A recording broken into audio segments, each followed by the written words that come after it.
The news summary for this Monday, the 4th of May. Good evening. The Finance and Public Accounts Committee of the National Assembly, the FPAC, has begun its review of the 2024 Auditor General's report. The first body to appear before the committee today was the Anti-Corruption Commission, the ACCS.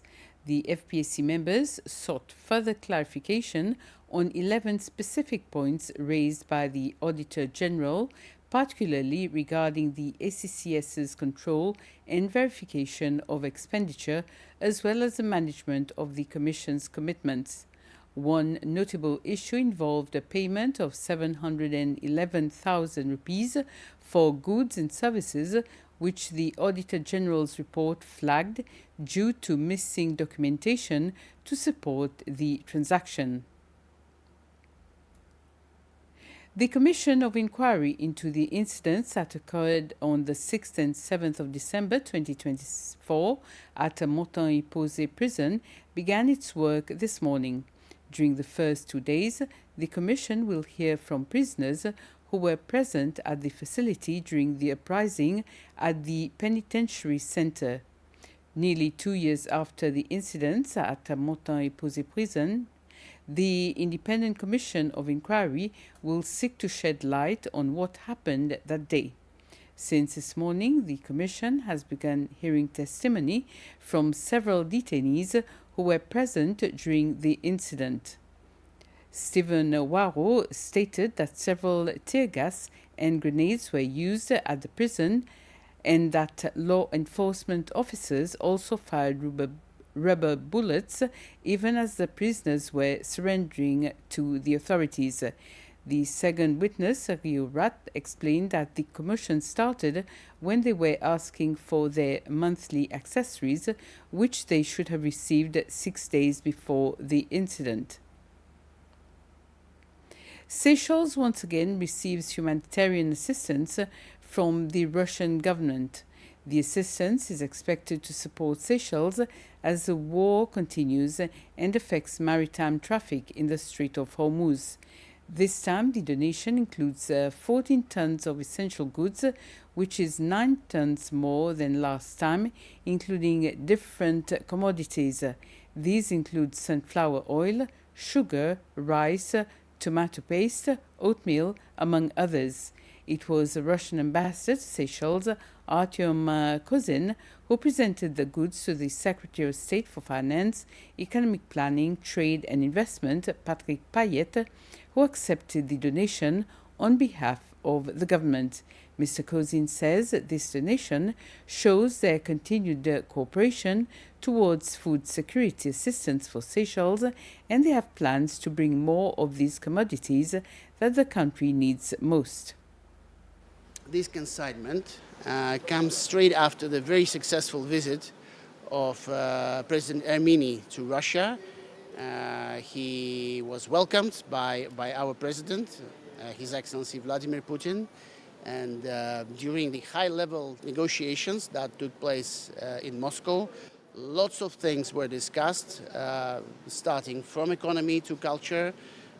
Both sides explored different paths of our cooperation. Food security was particularly highlighted because this is something that is of vital importance nowadays globally.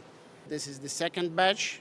There might be future consignments as well. We, of course, want to have some feedback from the local consumers to see what you like most, what is needed by the country, so we can adapt and customize the future consignments to your needs. I would say a third batch is very, very much possible, and we will be working on it, of course. Women from across Seychelles' media industry gathered this morning at the office of the First Lady at Bello for a special breakfast with the First Lady, Véronique Ermini, to mark World Press Freedom Day. The event recognized the contributions of women in media and provided a platform for discussion on key issues such as challenges in the profession and the role of journalism in society. It also offered an opportunity for networking and exchange among participants, highlighting the importance of collaboration and continued support from women in the industry. As a gesture of appreciation, the First Lady also presented each participant with a commemorative shield in recognition of their contribution in the media industry. So the most two common ones, it's balancing, the work-life balance. So especially those with children. So the hours, it's not always as flexible, but I could actually see the love, the passion that you have for the job, the work that you're doing. And there's nothing much that one can do. So as long as you're passionate, there's always ways of managing time. So sometimes I've learned in management that you can also hopefully be able to do a few things from home. The other one is the fact that we don't have a journalism or a media school.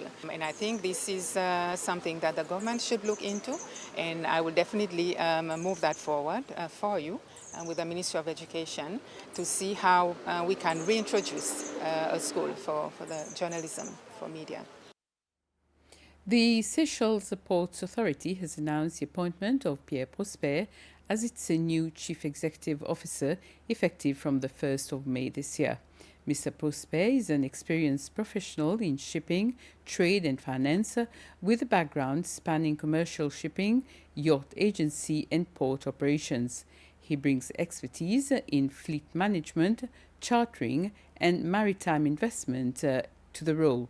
He holds a master's degree in shipping, trade and finance from City University in London, along with a Master of Physics in Theoretical Physics from the University of Wales, Swansea.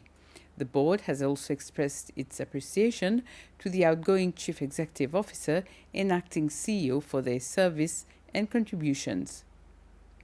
And the Office of the President has today announced the appointment of a new board for the Seychelles Civil Aviation Authority. Wilfred Foctave has been reappointed as chairperson, while Conrad Benoiton takes up the role of vice chairperson.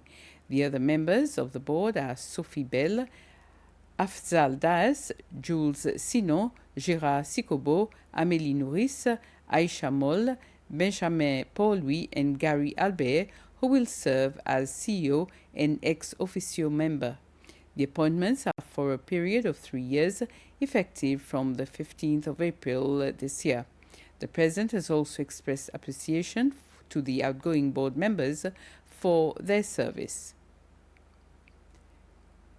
The University of Seychelles, UNISE, has launched its second doctoral program. This is the DBL, or Doctorate in Business Leadership, which will kick off in September this year. It was launched during a short ceremony at Hebrews Cafe in the Link building at Ile du Port recently. It follows a Doctorate in Business Administration, DBA, which was launched 2 years ago. While launching the DBL, which is designed for leaders, the Vice-Chancellor of UNISE, Joël Perrault, said that it reflects the university's strategic plan for 2022-2030, which commits UNISE to transform the nation from an educated, reflective and professional population and to lead empirical research in various fields of national interest. The program costs 240,000 rupees, which can be covered full-time in 2 years or part-time in 6 years. She also said that other similar programs are in the pipeline for other courses as well. Unlike a traditional PhD, which focuses on developing new academic theories, this program focuses on real-world impact, on solving the complex leadership challenges we face today.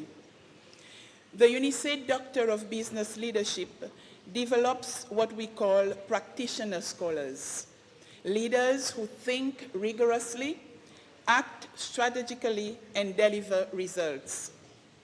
It equips executives to lead large, complex organizations in an increasingly competitive global market. And in doing so, It delivers on our strategic ambition to balance industry-specific competences with excellent academic and research skills. It is for the CEO shaping national industries, for the senior government officer navigating complexity, for the director of non-profits leading transformation, for the educator seeking deeper relevance, for the consultant who wants evidence, not opinion. In essence, this program is for those who bear responsibility and are ready to elevate it. Because at UNICE, we are committed to building the human resource capacity required to help Seychelles achieve its development goals. It supports our ambition to become a recognized hub for research in matters relating to small island developing states. And this brings us to the end of this news summary. Have a very pleasant evening.